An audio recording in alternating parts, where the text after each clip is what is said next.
You're listening to Affected by Altitude, a Colorado Rockies podcast for and by Rockies fans on Rocky Mountain Rooftop. Thank you for joining us as we discuss all things baseball and Colorado Rockies. Hello and welcome to Affected by Altitude, a Colorado Rockies podcast on Rocky Mountain Rooftop, the Colorado Rockies affiliate of the Fans First Sports Network. I'm your host, Evan Lang, and with me, as always, is Skyler Timmons, a side character done great injustice by Akira Toriyama, or whoever was writing Dragon Ball Super. Yes, I am. Also, Happy New Year, everybody. And, Happy New Year. And do we sing Auld Lang Syne? The joke is that my last name is in those words. Your name's Auld? Yeah, Auld Lang. Auld Lang. Evan is my nom de plume, my pseudo name. My legal name is Auld Lang. And I have a sign about it somewhere, but I left it at home. Auld Man Lang.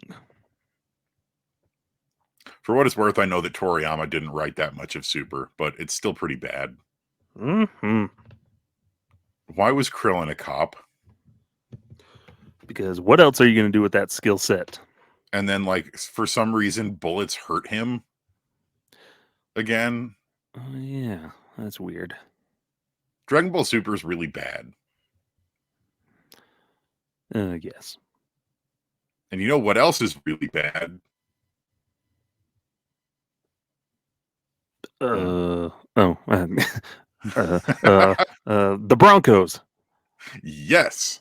More specifically, the contract that the Broncos gave Russell Wilson and the contract that the Rockies gave Kris Bryant. We've talked a lot about Kris Bryant and his contract and where he sort of fits in with this team moving forward. And this week, this most recent week, it was announced that the Denver Broncos have decided to bench their quarterback, Russell Wilson, and likely move on from him with a post-June 1st cut designation next year. And that got us to thinking, and Skyler was the first person to put this out here, you probably saw it on our Twitter account, is which is the worst contract? You have Russell Wilson at 5 years and $245 million, or you have Kris Bryant at 7 years and $182 million. And then very gratefully, Skyler let me sort of take that concept and run with it for my most recent article on Purple Row, which I titled, if you haven't read it already, Kris Bryant and the Rockies might have a better future than Russell Wilson and the Broncos. And this got a lot of people talking. And so we're going to continue to talk about it, of which is the worst contract and which team is sort of more equipped to move on from this. Because, you know, I recognize that there are two very different sports in the way that, you know, rosters are built, the way that money is handed out. You know, baseball contracts are fully guaranteed. Football is not. You can trade draft picks in the NFL. You really can't do that in baseball. But they're really oddly similar that over the last, you know, set amount of time, you have two teams that have really been floundering, two teams that have handed out really bad contracts to, you know, former superstar players in hopes that it would help them turn the team around, and two teams where that really has failed to manifest so far over both of those players' first 2 years with that new organization. Mm-hmm. Yeah, and the question over on Twitter I put was genuinely curious, since neither has really worked out, but which acquisition has been worse for their respective teams? And both came at great cost, and while both have shown glimpses of being good, it has not helped their teams much at all. And in that poll, 188 votes, so still kind of a small sample size, but hey, it's what we're working with. That's about the listenership for a standard episode of that's not bad. of the podcast, so we'll work with that. But 59% of people said Russell Wilson for the Broncos, which there's probably some recency bias in that. But yeah, it's at the end of the day, it was which acquisition has kind of been worse, and not so much like the play on the field and everything, but just, you know, in terms of financial things and just the acquisitions itself. Russell Wilson, I think, is just kind of handcuff the Broncos pretty badly for the moment, like he's been good. Like he's had a decent season this year, and like struggled last year, but who didn't on the Broncos? But as a whole, it's just what the Broncos gave up for Russell Wilson is more than just the money, which is still an absurd amount of money because there's like the weird injury guarantee thing, and so that's why they're benching him too, so they don't trigger like he can't pass a physical next year, which is in like So March. So really, how it works is that he has a clause in his contract with the Broncos that guarantees him $37 million if he is injured at any point during this season that would cause him to fail a physical when the new league year starts in 2024, which would be March. You are correct. And apparently the Broncos approached him in October, right after they had beat the Kansas City Chiefs, asking him to alter or change that clause in his contract so they could avoid having to pay that money or they would bench him. Yeah, so it's kind of been a mess over there financially with the Broncos. But then you think, okay, what else?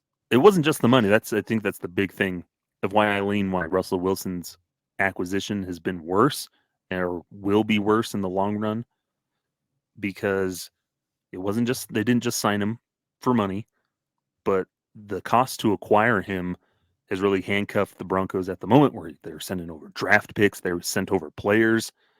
No, 2 players. They sent over a bunch of draft picks, including first-round picks.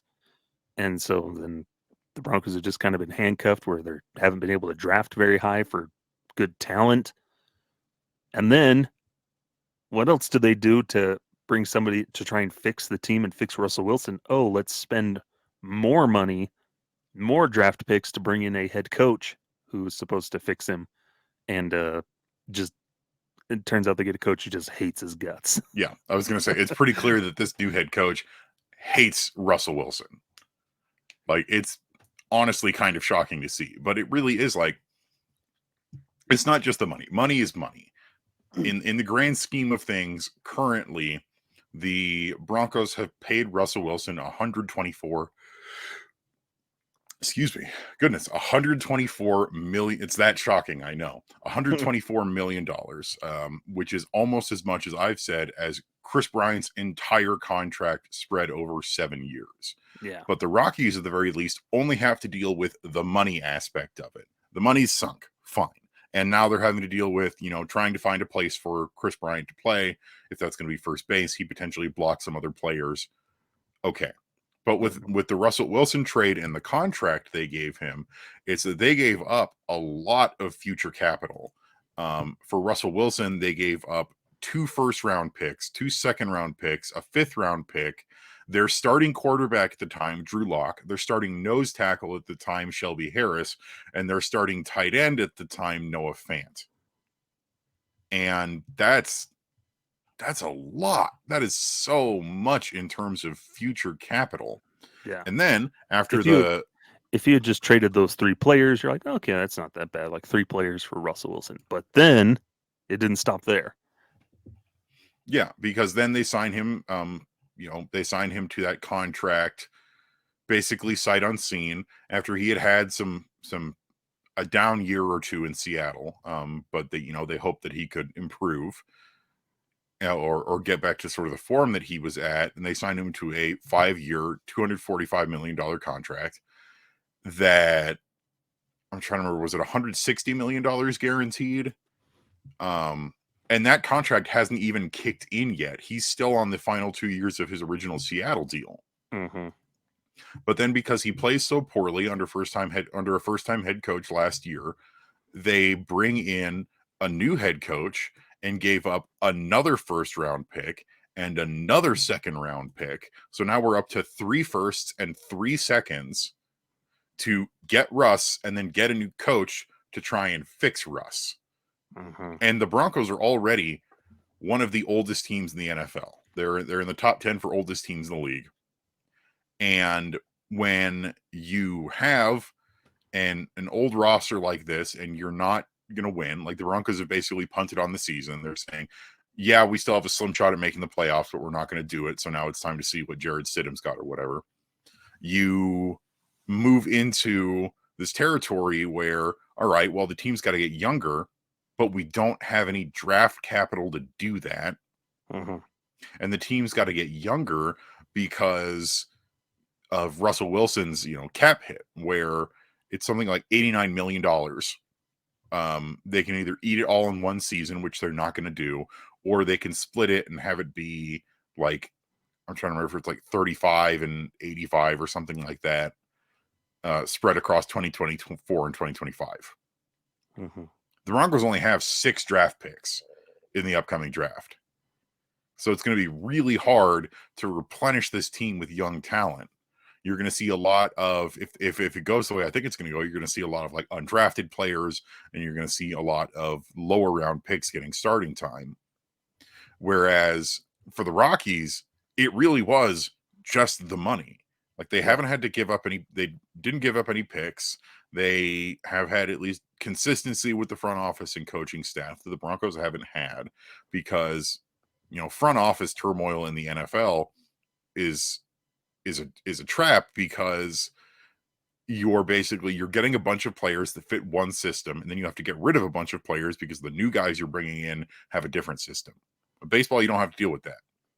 But then the Rockies also have all of their draft picks, a pretty good underrated farm system with lots of young talent coming up, especially in position players, and we're seeing them get younger and potentially be prepared to get better over the next couple of years. Yeah. And overall, it's all a mess for everybody. And the thing with like Kris Bryant, I think the big thing for Bryant is it's part of that of he's just blocking young players. That's the argument against him. And he's getting paid $26 million, and he hasn't been healthy. That's the sticking point for people with Kris Bryant is he's a walking injury, which has been the case these past 2 seasons. But when he's been healthy, you've seen stretches where he's been good. No, not the former MVP he was, but still a solid bat in the lineup that could hit for power, but can get on base and all that good stuff at times. But still, that's the sticking point of, well, he's just eating the money. He's not even trying to be on the field, which, folks, he's Kris Bryant isn't getting injured on purpose. Yeah. No, he yeah, he's getting that money, but he doesn't have an injury clause where, oh, if I get injured, I'm going to get $40 million next year. Like, nobody has that kind of thing. Like, he's not asking to be injured. He wants to be on the field, and he's a quiet leader in the clubhouse. Is there more Kris Bryant could probably be doing for the organization? Yeah, he could be, because you look at Russell Wilson, dude was a really good face for the franchise, like organizational type of person, just a really good dude. Yeah, he's kind of corny and weird, but he's a good dude. A Walter Payton Man of the Year winner and stuff. So he was a good face for your organization and your community. And then Kris Bryant is kind of quiet behind the scenes, like does stuff in the clubhouse, but off the field at tangibles can't really gauge as much. But on the field, yeah, Wilson's been in more games. He's contributed more, but still, has it made much of a difference? The same with Kris Bryant. When he's been on the field, has it made much of a difference for the organization? No, because the team itself has more problems. And blaming all the Broncos' problems on Russell Wilson, that is misguided and very kind of, yeah, that's misguided. Same with the Rockies. You can't blame everything on Kris Bryant. Yeah. He's worthy of that money. Has he played up to it? No. And neither of them are ever going to play up to that contract. Play up to the contracts that they've signed. But the thing is, at least Kris Bryant does appear to have a way to contribute to this team in the future. Yeah. Like I've seen a lot of comments on Twitter and both on Purple Row going, well, at least the Broncos are eating the bad contract and then moving on. But here's the thing. The Rockies don't really have to do that. Yeah. While, yes, it is frustrating that Bryant can be blocking guys like Alaris Montero and Michael Tolia from playing time, here's the thing. I think the organization has shown, as much as I dislike it, that they don't really have a lot of faith in either of those guys to begin with. Yeah.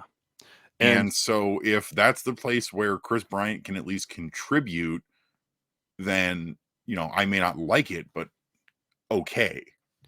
yeah, and the team has shown they can eat some contracts, but no, it's really hard pressed to have them eat that big of a contract in baseball, especially for that team where he has 5 years left on this contract, however much, 26 times 5. I'm not doing that math. Well, But and think about the current financial situation of the Rockies, where they just lost their regional sport network partner, where a lot of money comes from, yeah, and also all of the other times they've done something to either eat a contract or get out of having to eat a contract, everybody got mad anyway. yeah, So if the Rockies ate the Kris Bryant contract, people would be mad. If they don't eat the contract, they're going to be mad. It's the same as, I hate to bring it up, but the Nolan Arenado trade, where the Rockies contributed $51 million to the Cardinals in that trade. And in return, they did not have to pay the remaining 200 something million dollars on his contract. So that gets them out of having to eat that. And everyone's like, oh, well, for the next 2 years, the Rockies are paying for Nolan Arenado to play for someone else. And it's like, yeah, that's better than doing it for the next 8 years.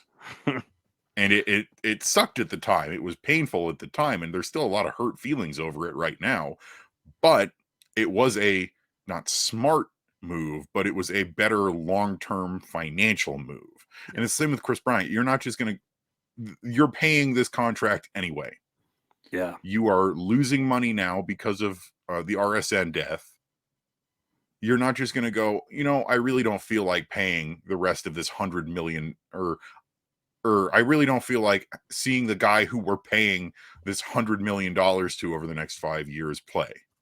yeah. The Rockies are going to try and squeeze some value out of him. And the thing is with Bryant's only 31. That is not that old for an MLB player. If he can stay healthy, he's shown that he can at least still hit well. He's shown that he can play a perfectly cromulent first base. There is, and I've written about this before, a path for him to help lead a young Rockies team into a better future. You can't say the same about Russell Wilson, who is going to get cut, is not going to contribute to this team anymore, is significantly older than Kris Bryant, and all of the things that they did to get him and to pay him and to fix him have really hamstrung the Broncos organization for the next couple of years. Mm-hmm. Yeah, and then in the baseball world, like we were saying, really what the Rockies should have done is Kris Bryant should have just deferred all that money into the next century. Yeah. Have that be someone in 2045's problem. Yeah, that could have been Sterling Munford's problem in 20 years. But no, that's when Robo Dick Monfort will be in control of the team still. His brain's in a robot. Oh man, that's terrifying. Be like the end. Welcome to the Friends of Robot Dick Monfort luncheon. This year, I think the Rockies can play 500 baseball. Error does not compute. And then he falls down the stairs like Ed 209 in RoboCop.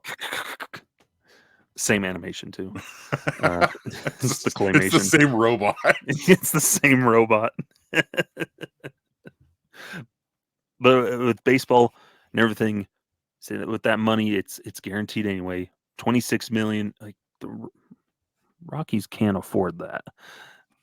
But you don't need to eat that contract yet, and especially with that many years. Like if he has 2 years left, and things are just really bad for him, yeah, they'll eat that money then. But right now, when he's still, presumed to come back healthy, and once again try it again, there's still hope for this contract. It's a slim hope, and it's not looking good after 2 years. But there's still hope for Kris Bryant, and the advantage of it being baseball. No, it's not exactly apples to apples or whatever. Love that game. Yeah, but quarterback to whatever position Kris Bryant's playing. Kris Bryant can move around. He has the DH spot. No, it's not 1-to-1 comparing, but just simply going back to the acquisition, Kris Bryant's costing you money. And yeah, he might be blocking some young players, but then if that's the case, you can move those young players to get something else. And you always have a continual draft. Yeah. And so whereas Russell Wilson, he's just kind of hamstrung your future. Like you said, there's that salary cap, the dead cap hit, where it's going to limit their financial flexibility and ability to bring in more talent and reflourish because they're missing a bunch of draft picks. It's just a huge mess. So I think purely from the economic standpoint, Russell Wilson has been the worst acquisition in my eyes. And for the Rockies have the 3rd overall pick going into the 2024 draft. Broncos didn't have that. The Broncos are now they're gonna have a late 1st round pick. They only have 2 picks, I think, in the first 2 days of the draft in 2024, which, ouch. But then you also have to go, all right, well then, do the Broncos tank next year in order to get a higher draft pick and get their quarterback, which everybody hates, and they're gonna, or are they gonna be bad enough on their own to get that pick? And if they're not, then they're not going to be bad enough to. The Broncos have never picked 1st overall, I don't think, in their entire franchise history. And I don't see them being bad enough next year to get that early 1st round pick anyway. Mm-hmm. And if they are, then everybody's going to be miserable and angry anyway. So it's like, what do you do about it? And they don't have the capital to trade up. There's no way that any of the really big name quarterbacks for this upcoming draft are going to fall to them, versus the Rockies with their lovely number 3 draft pick are going to get one of the top 3 players in the draft next year. Mm-hmm.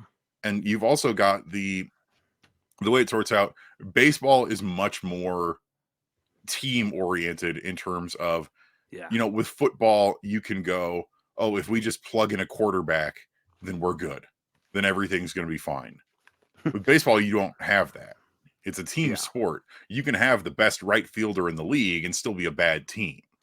You can have Shohei Ohtani and Mike Trout on your team and still be awful. And never make the playoffs. Mm-hmm. Yeah, like Kris Bryant has 3 at-bats a game. You can have Mookie Betts and Clayton Kershaw and get bounced by the Diamondbacks in the playoffs. Yeah. Like Kris Bryant takes 3 at-bats a game. Russell Wilson is taking that snap every quarter. So they're all a mess. Thank goodness for the Nuggets and the Avalanche, specifically the Nuggets at the moment. Yeah, the Avs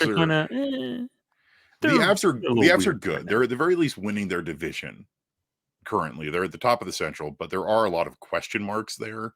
Yeah, specifically with having lost Arturi Lehkonen and having lost Sam Girard. The roster depth was kind of called into question. They've not been so great on the road. The defense has been a little bit of a mess. But overall, the Avs are still good. And then you look over at the Nuggets, who are amazing and a ton of fun to watch. Mm-hmm. So look forward to us rebranding in 2024 as a Denver Nuggets and Colorado Avalanche podcast. I've already got my hat. And Rocky Mountain Dunk Top.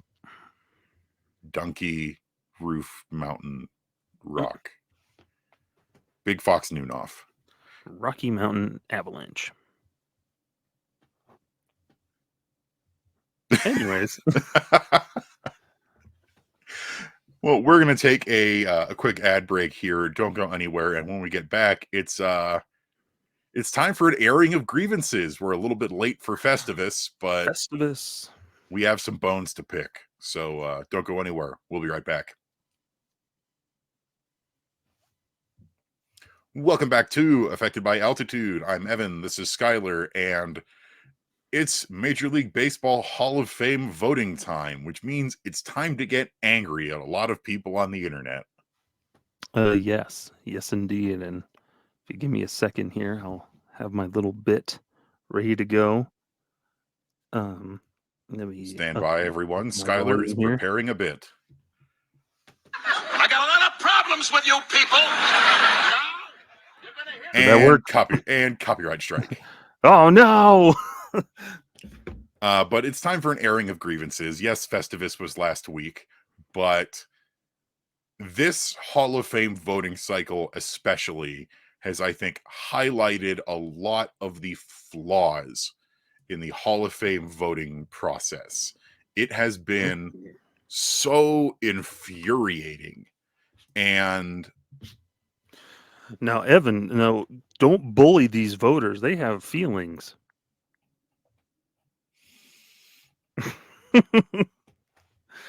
Because you don't want to be called a crying fanboy, do you? you know what? That's my first bone to pick. So our first grievance is going to be aired with Marcos Breton of the Sacramento Bee, who he posted his ballot that inexplicably has a bunch of drops on it. Where he had voted, he had a pretty full ballot last year. And then he took a bunch of guys off his ballot. And I'm trying to pull up his ballot right now. Give me just a second. Yeah, because he voted, what, for Manny and A-Rod and Beltre? I believe so. Yeah, and it's been that same... This has been the guy with a lot of these old baseball writers, I would say. Yeah. So of guys that are like, it needs to be the elite of the elite, top 1%. All the other guys, like, they're not good enough. So Breton posted a ballot that was only Carlos Beltran and Adrian Beltre. No, yeah. And like, I get it. There's a lot of bad ballots.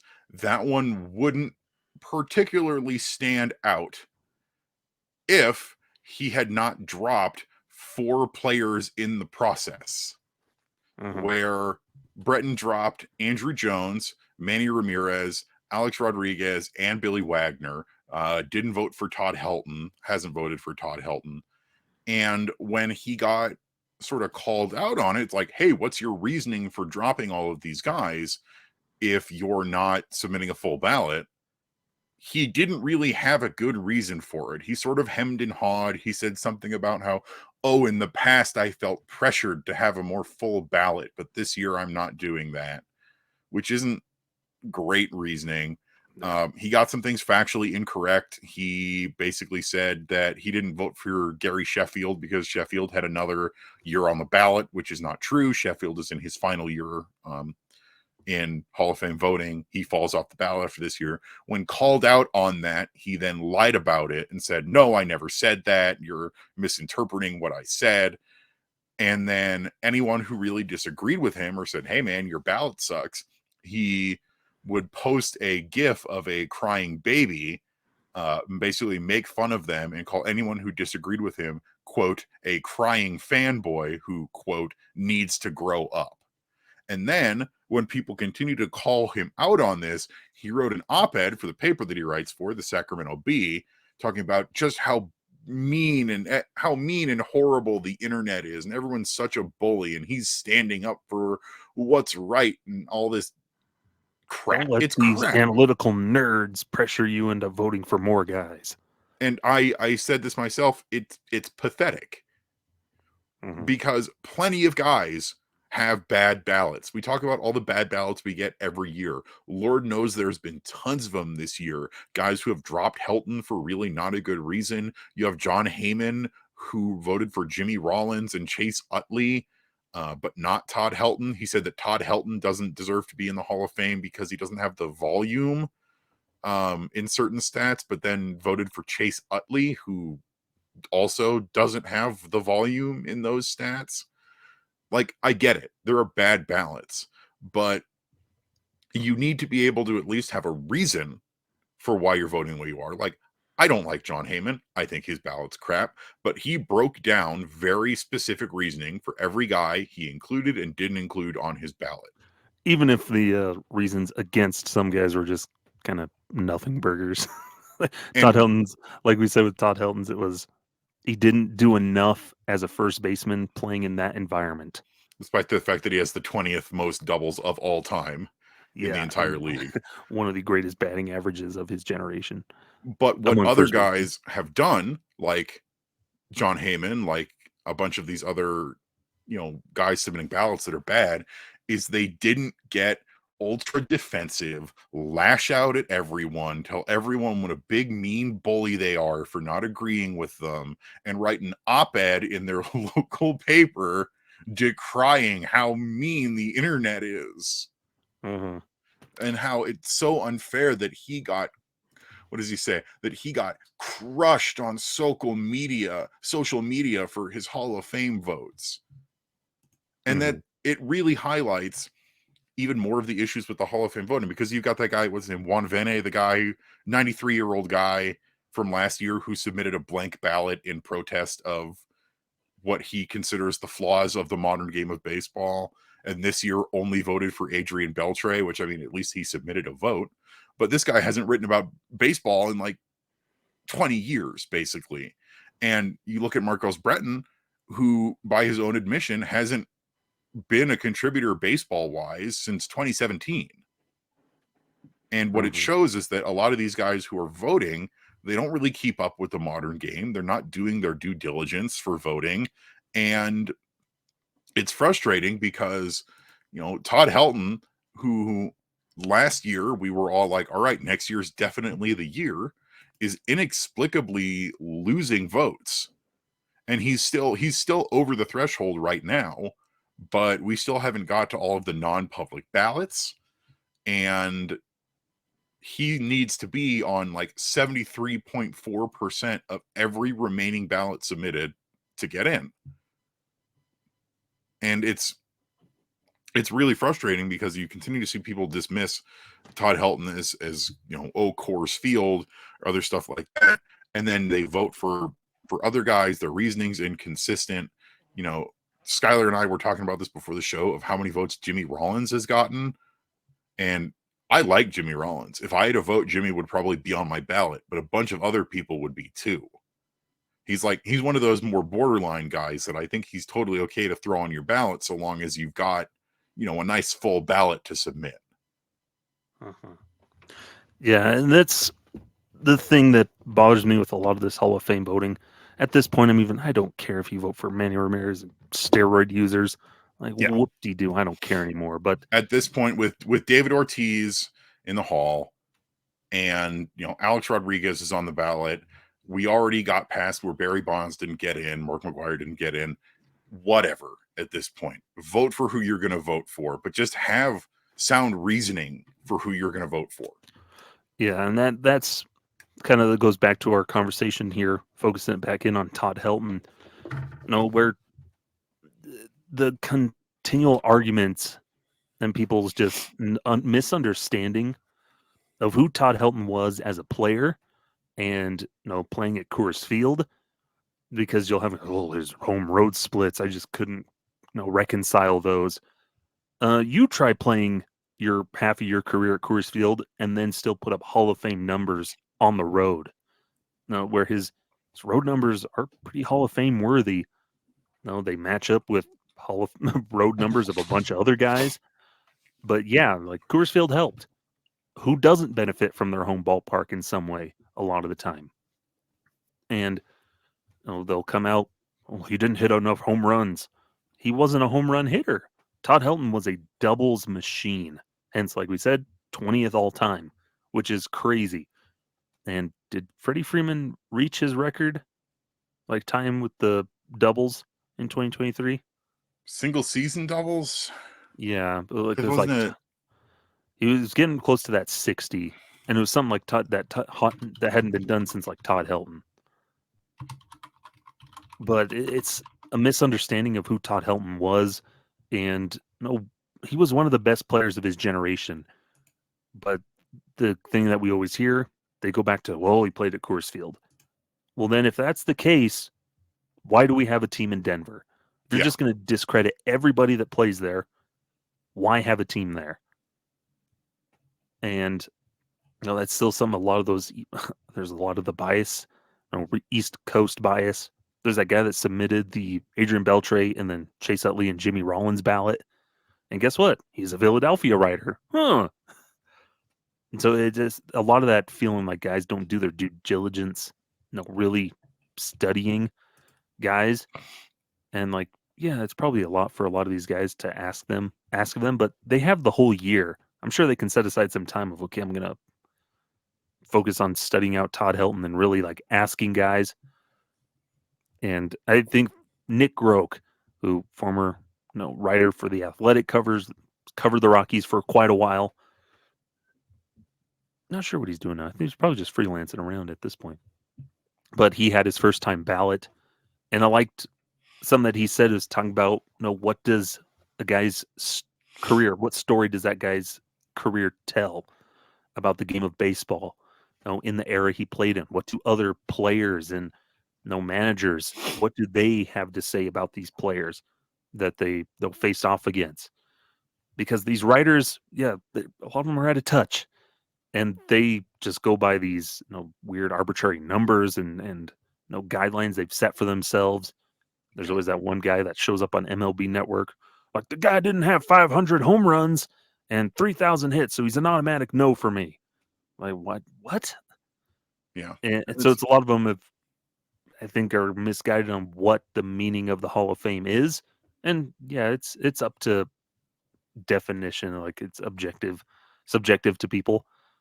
But to me, it's how can you tell the story of baseball with some of the best players in the different eras and generations of the game. Yeah, and I really like what both you and Nick Groke have said about, the story to tell is that every single baseball player, no matter who they are, that makes it to the major league, they tell a story. Their career tells a story. It has something to say about baseball. And you look at Todd Helton, who in the era of roided up slugging first baseman was instead a prodigious doubles hitter, who in the history of the National League is tied for the third most doubles of all time with 59 in a single season, his 2000 season. And the guys ahead of him are all, outfielders from the 30s and 20s. Mm-hmm. But Todd Helton has the most, I believe, if not, I think it is the most doubles of any first baseman in a single season. And you are right. And that tying him last year is Freddie Freeman at 59. And Freddie Freeman, I think when he gets to the ballot, people are going to say he's a Hall of Famer. They're not going to have the same thing where it's like, oh, he didn't hit a bajillion home runs, therefore he's bad. Mm-hmm. But you're looking at the story of baseball that Todd Helton told, both at home and on the road. And at the very least, I'm thankful for, we have guys like Mike Petriello and other stats guys who are out there fighting the fight for Todd Helton and for other players of his ilk, where it's like, it's not just that playing at Coors can elevate your hitting. It's that when you play at Coors, leaving Coors Field can make your hitting worse. Yeah. And that's not something Todd Helton dealt with. Like we've said again and again, Todd Helton's road stats are better than the career stats of multiple Hall of Famers. Mm-hmm. And going back to like, what story does his career tell? It's not the one that those writers conceived. No, it's not the story that you conceive that he tells, but put your bias, which is hard to do sometimes, but put their bias tendencies aside and really dive into those numbers and dive into his career. Talk to other, collaborate with other writers. Talk to them. I want to know, like, how often do other writers like talk to each other? Should there be like some big writer summit at the BBWAA and like guys get up and give presentations, PowerPoint presentations on like making a case for some of these Hall of Famers? Like, I think, can the Hall of Fame do anything like send out an information ballot on all the players that are, like when they're every election cycle? Yeah, you get, the like, a little blue book in the ballot mail. book. Like, it's useful. Like, does the Hall of Fame need to be doing that, or the Writers Association? Do they do that? Are they already doing that and we just don't know about it? And that's what's frustrating though, because we have all these guys who they're out of touch with the modern game. They're not regular baseball writers. I've pointed out that a bunch of guys submitting ballots write for like the NBA and other sports. Yeah. And it's like, yes, they wrote about baseball at some point, which got them into the BBWA. And then what's supposed to happen is that, when you stop writing about baseball, eventually you'll cycle out. I think it's over like 10 years.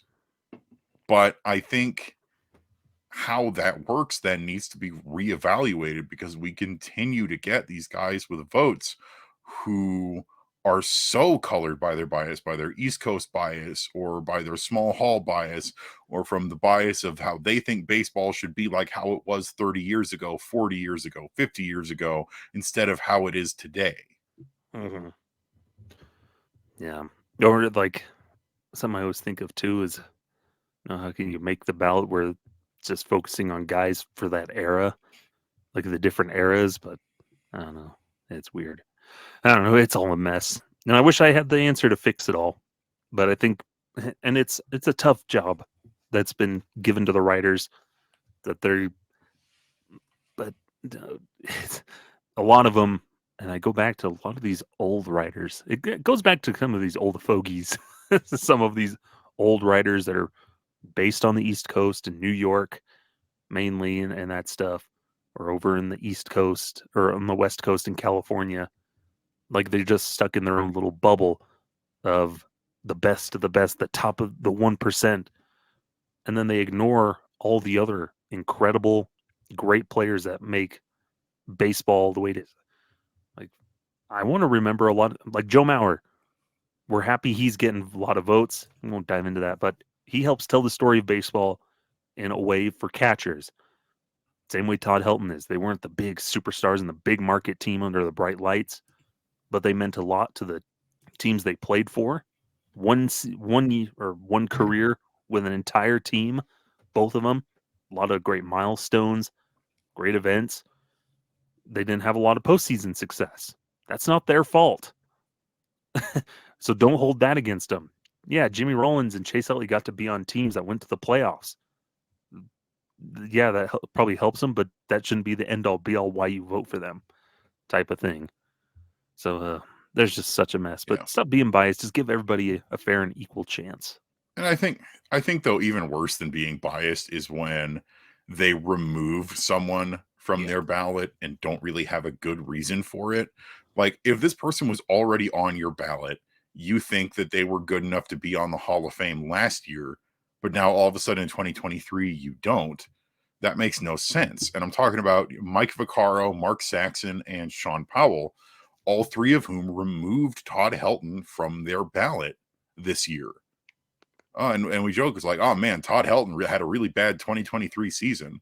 But it's like, it's so strange, because I get, if the guy's not in his last year, I do get removing someone from your ballot to keep another guy on the ballot. 100%, I get that. But none of these guys submitted full ballots. Yeah. And like, yeah, everybody, they have absolutely their right to vote how they want, like drop guys. But like we said, like what changed, and give good reasoning for. Because if it's just some arbitrary, it just didn't feel like it, then that's pretty, to quote Marcus Stroman to Patrick Saunders once, that's a poo-poo take, sir.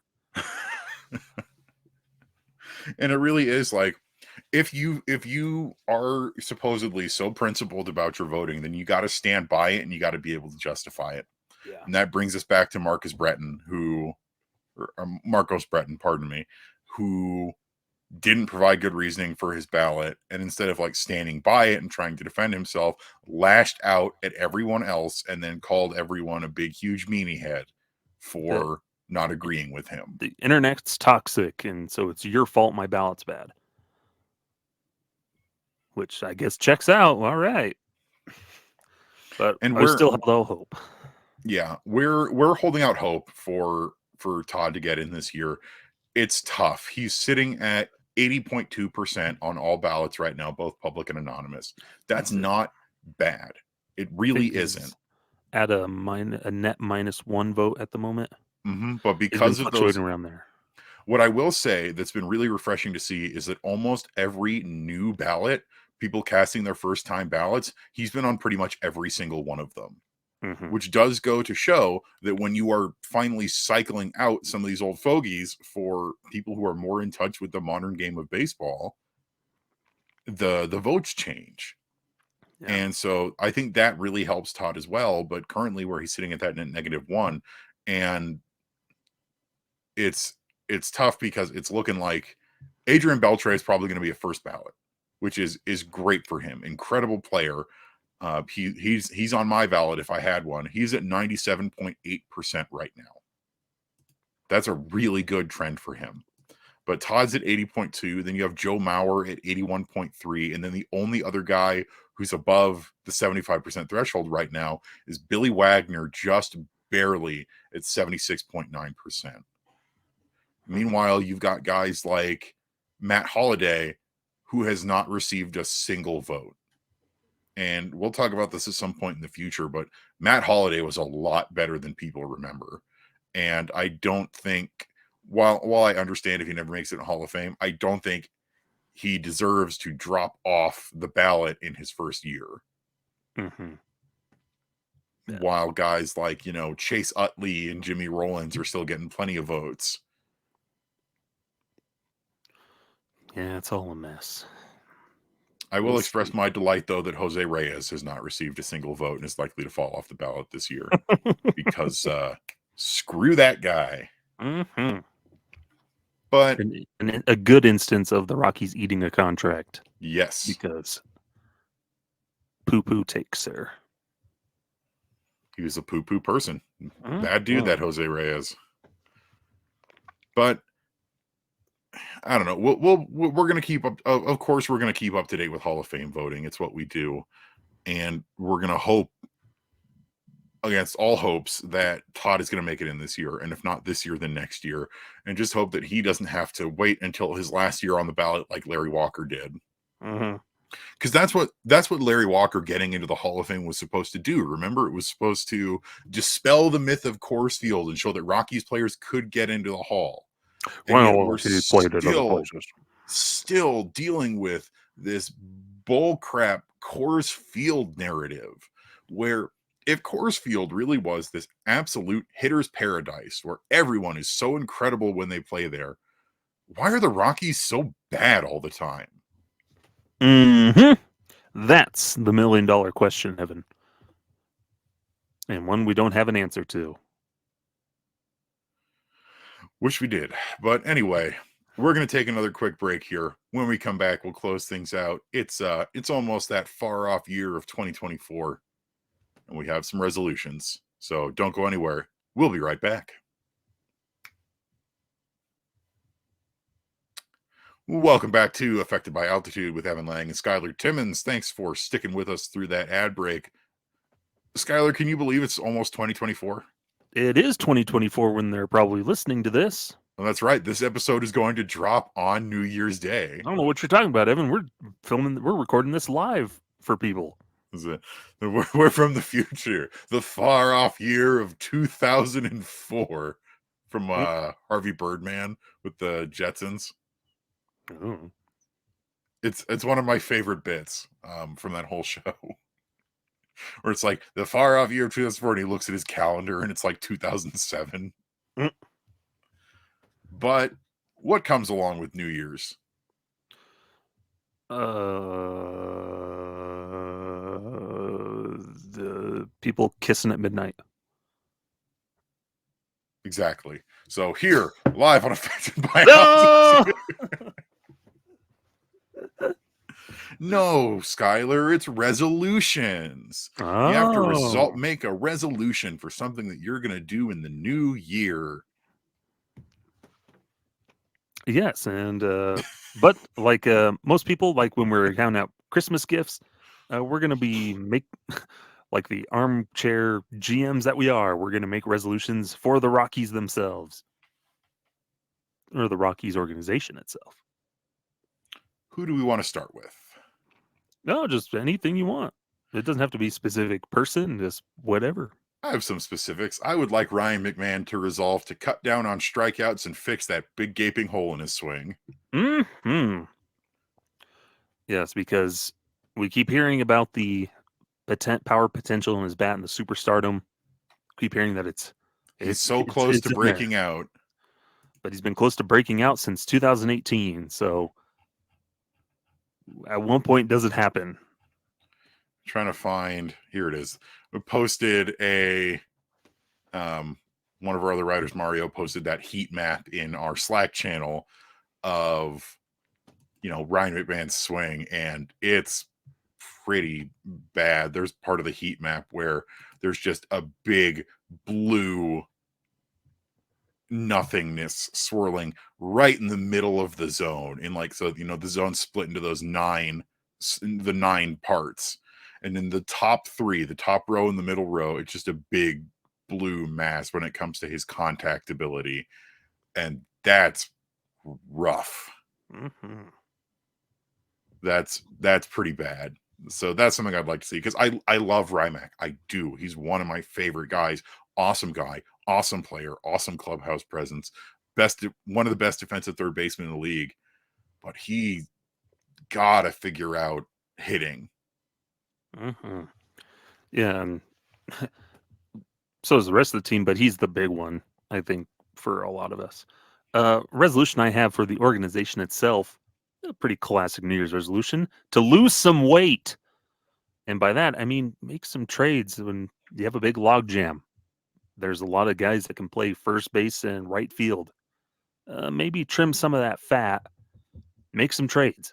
If you need to, Lars Montero, sorry, but we really don't have a spot for you. Here's a chance somewhere else. Or something like that. No, so I'd like to see some more trades. They keep talking about that this offseason, but all we have is Cal Quantrill. Give me some more trades. Some meaningful trades. That's the thing. Lose some meaningful weight to add some muscle mass. And I'll combine that with my resolution for the organization: be more outgoing. Yeah. Make some friends, talk to other teams, try and make some deals, bring in other players.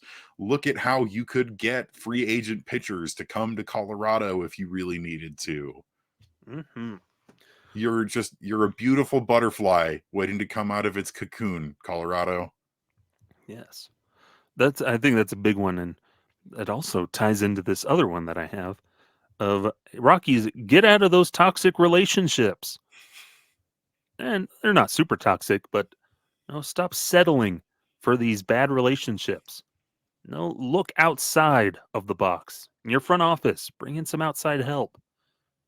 And like you said, when players-wise, in your managerial and coaching staff, bring in outside people, new, fresh perspectives. Because, girl, it's you're okay getting dragged to ask down. for help. Yeah. Because, girl, you are getting dragged down. Sometimes you got to weed that garden. Mm-hmm. So stupid. Something that all of us, I think, resolve to do every New Year's is to hit the gym a little bit more often and make healthier decisions. And for the Rockies, I think that's a great resolution, because the injuries need to stop, especially when it comes to pitching staff, but especially when it comes to Kris Bryant. Bryant, let's hit the gym and make sure that we're healthy for 2024. That's a pretty good one. Oh, I just had one. Oh, learn a new skill. And by that, I mean learn how to use computers for analytics more. They're on the right track with that lab, but that lab's down in Arizona. What are they going to do in season when everybody's in Colorado? So make sure you're learning those new skills so you can better your team. Learn how to throw different pitches instead of sinkers down in the zone. What was that? You want more sinkers down in the zone? No! What's that? Your resolution is to throw more sinkers? My other resolution for the Rockies is, let's update that wardrobe and bring back some classic looks. Give me back my black vests. Turn ahead the clock. Sure. I actually legitimately really like the turn ahead the clock jerseys. I have 2 of them because I'm a sucker for that kind of thing. But give me back my black vests. That ties into another one here that I just thought of just have more fun as a team. Social media, I'd like to see more fun. Yeah, if you need to, turn off those comments or just ignore them. Who cares? But have more fun. You got the kids playing now. They're fun. Have more fun theme nights. Do something. Be more engaging in game. Yeah, All that good stuff. that's definitely the social media, especially, is something that the Rockies have been struggling with for the last couple of years now, where they're not as engaging as a team. And the Rockies used to have a really fabulous social media presence. Yeah, and You know, it's understandable. Like they're more hesitant because yeah, team is bad and not a lot of good people coming are their unhappy. way. But you got to look past that. Don't read the Twitter comments. Don't read the YouTube comment You just section. don't read comments in general. I never do. Except for those from our wonderful readers at Purple Row and Fans for Sports Network, obviously. Just the notes and comments I type to myself in my notes app. No, we read all of your comments every time. Yes. I don't know how to blank send help in Morse code. But like, for as much as like people talk about how fun it is to go to Coors Field, go to a game, honestly, it's kind of boring sometimes. It's gotten a Like little stale. it's a nice environment to go to, and like, but then you go and it's just kind of like bland. I can't believe I'm saying this, but I missed the tooth trot. Yeah, like why don't we have more fun? They have like some things they've brought back, but like, Now, I will say my favorite segment at Coors Field that I do think is a fun, unique one that they do have is Beard or Bear. I don't know. Is that So a new one this year? is a relatively new one. I think if it didn't start this season, it started last season, where they show a very up close shot and they ask the fans to tell them, is this an actual bear, like the animal, or is this someone on the team's beard? And That's pretty good. legitimately, I think that's fun. That's a nice little thing. Do more fun stuff. It really is. Every single game, they do basically the same thing. They have the guy who runs from the To do tunnel the to groundskeeper thing. third base and back. They have the Plinko challenge thing. Sometimes they do that cornhole thing up on the Which rooftop. people are terrible at. Like it's not fun to watch. One of my buddies, Andrew, if you're listening to this, still remember this, is he got selected to do it when we were at a game and he killed it. Nice. But it really is like there's so much more fun. You know what I could send to get rid of that really stupid, the bland, generic, the Toyota race. Yeah. Like if you're gonna do something like that, at least tie it into like something fun. And it used to be even better back in the day, where like now it's this whole like it's this digital course. It's like back in my day, I only voted for 2 players on my Hall of Fame ballot, but it was like the cars were racing around downtown Denver to get to Coors Field. That at least felt a little less generic. And I think you're absolutely right, Skyler, is that the Rockies could do a lot to liven up and have a lot more fun. Yeah, because like if your team's gonna be bad and like lean into it, like it's just like this kind of weird way to actually like treat it like minor league baseball. Like it's gonna be minor league baseball games are fun. Win or lose, those things are fun. Like you We go could get to an Isotopes game, those suckers are fun. Could we get a lazy river down in Frisco with the Rough Riders, the Texas Rangers AA organization? They have a big lazy river in the outfield. And I'm not saying we need to do that, but like play into the cool stuff in your ballpark. You know what could be fun? How about you do Chuck Nasty's fishing challenge, where you go out by the fountains out in the outfield, and you have to try and fish a prize out of the outfield, out of the fountain. Or just like a little quick thing you can do on the sidelines, like in foul territory. Because it's a beautiful ballpark with lots of really cool stuff that you could really play into, and you can play into things with like Rockies history and all that stuff. We've talked about this before, but the Rockies are really fixated on their one specific part of their history, which is Rocktober and the Blake Street Bombers. Yep. But there's so much other cool stuff you could talk about. Or resolution. Create a Hall of Fame. Resolution. Think back fondly on the past and have throwback nights to the Denver Bears and the Denver Zephyrs, where the Rockies wear throwback uniforms for those teams that played in the Mile High City before the Rockies were even a thing.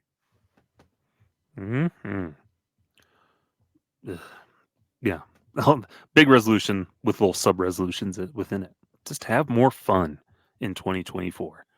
And part of that, celebrate your history better. Make a Hall of Fame, dang it. I'll make it easy for you. You get some purple jackets. You have like, you know the wall in the outfield that's right underneath where they do the post game show. Mm-hmm. Turn that wall into your Ring of Fame. Done. Mm-hmm. I'll give that one for free. Rockies. How about be inspired by your surroundings? Here in downtown Denver, we have two great winning sports teams in the Colorado Avalanche and the Denver Nuggets. Take a little inspiration from them. Mm-hmm. Also, resolution, learn from your friends. Look around the rest of the league and see what they're doing, especially your friends, the Arizona Diamondbacks. Learn from your peers.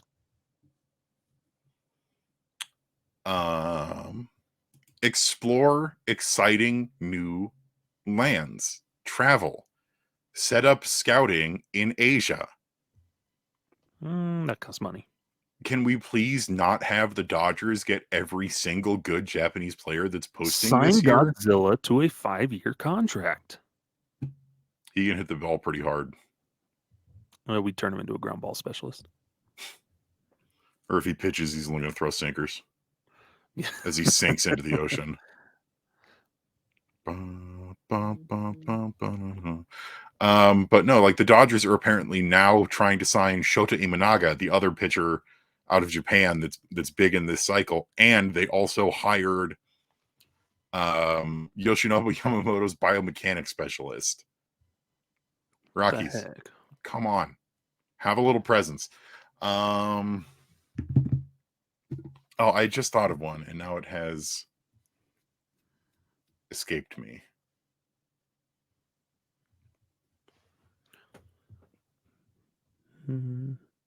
Resolution, don't be bad.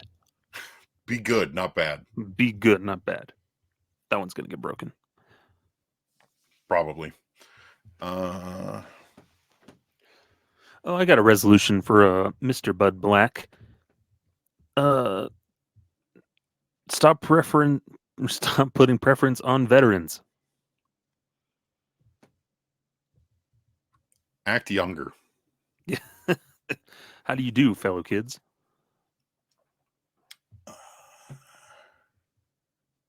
Are we scraping the bottom of the barrel at this point? Just trying to think of things. That might be a sign that we're at an end. It might be. Oh no, I remember one is let's mend some bridges in 2024. Yes, that's a good one. For players, for former players, for former fans, for former parts of the organization who have felt slighted, who are mad with the organization.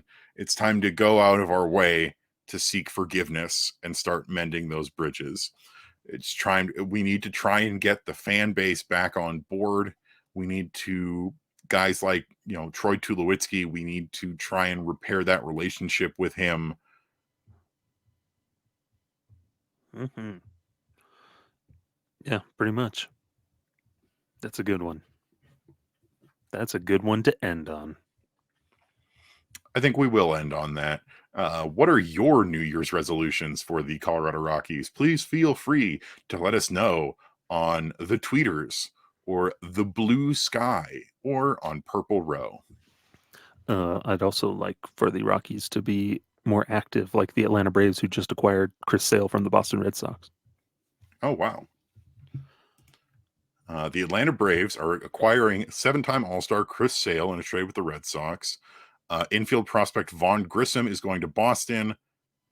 In return, Boston is sending money to Atlanta Sale has waived his no trade clause. Good for him. Cool. That'll be fun. Meanwhile, we signed Ty Block to a minor league contract. Anyways. What are the odds that Ty Block is in the rotation to start the season? Oh, it's almost guaranteed at this less point. than 0. 3 years in a row that he's minor league contract, invite to spring training, makes the roster opening day. It's happening. Oh, Rockies. Well, on the bright side, now that we are in 2024, we are just one more step closer to baseball season, with pitchers and catchers reporting in about a month and a half. Woo! And we, here on Affected by Altitude, will continue to have this just extreme quality content, like pulling New Year's resolutions out of the bottom of the barrel at the end of the episode for you. What are you talking about? We plan this. Every single one. I had some in the barrel, but I think, as was obvious, towards the end of that, we were reaching real deep in there to try and find something. That's what happens during the off season when your team doesn't do anything. Yep. Rockies, give us content. We want to talk about you. We It's love true. you. We respect. We love you. But that's going to do it for us here on Affected by Altitude. Thank you so much for listening, as always, in 2023. I can't believe we've been doing this for so long at this point, that we can say that we've been doing this for years. And we're going to keep trying to, keep pumping out the good content for you guys here. We appreciate each and every one of you who listens, who downloads, who shares, who leaves a comment, leaves a review. Please feel free to leave a review, 5 stars if you'd like, on your podcasting platform of choice. Skyler, where can the folks find you at? Find me over on Twitter at sideline_crowd. Also follow us every Rocky ever. We'll have a new episode coming out where my brother and I, this will be our first episode 2024, where we will be guessing. We both picked 3 to 4 players, and then we see who we can guess. That sounds really fun.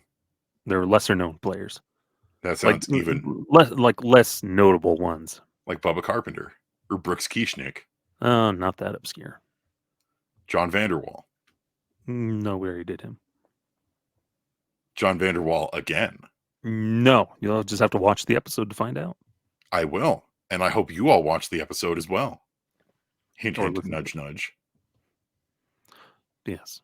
Also, Wednesday Rock Battles at purplerow.com and writing all kinds at fansfirstsportsnetwork.com. Yeah, he's been churning out the content over at Fans First Sports Network. Highly recommend you check it out. Coverage for all sorts of baseball teams, not just the Rockies. It's been a lot of fun. You can find me on Twitter at Evan_Lang27. Same handle over on Threads, and at Blue Sky, you can find me at evanlang27.bsky.social. Hit me up doing the Thursday Rock Piles over on Purple Row. And you can always follow us at Affected by Altitude and Rocky Mountain Rooftop on Twitter and on YouTube. That's at Rocky Mountain Rooftop. That's at ROCKYMTN Rooftop. Before we go, I also want to say, Skyler, a tremendous congratulations. Our very own Skyler Timmons has been named to the editorial crew at purplerow.com. Incredibly well deserving. Skyler and I joined at about the same time over at Purple Row, and you have done such amazing stuff, in helping get this podcast running, and all of the great content that you provide, all of the hard work that you put in. Congratulations, dude. I'm super proud of you. Gracias, mi hermano. De nada. As they say down south, de nada. Feliz Navidad. But it's been good. We appreciate all Purple Row offered, and then gave us this podcast, and then spun off into our spin-off series here with Fans First Sports Network. Not much changes, just maybe a little more responsibility. As some very wise sages once said, the years start coming and they don't stop coming. And they don't stop coming, and they don't stop coming, and they don't stop coming, and they don't stop coming. We'll see you next time here on Affected by Altitude. Farewell. Farewell. They don't stop coming. And they don't stop coming. And I love songs that loop like that. One of my favorite ones is it's Our House, and it just keeps looping. It's Our House in the middle of our house. It just keeps looping.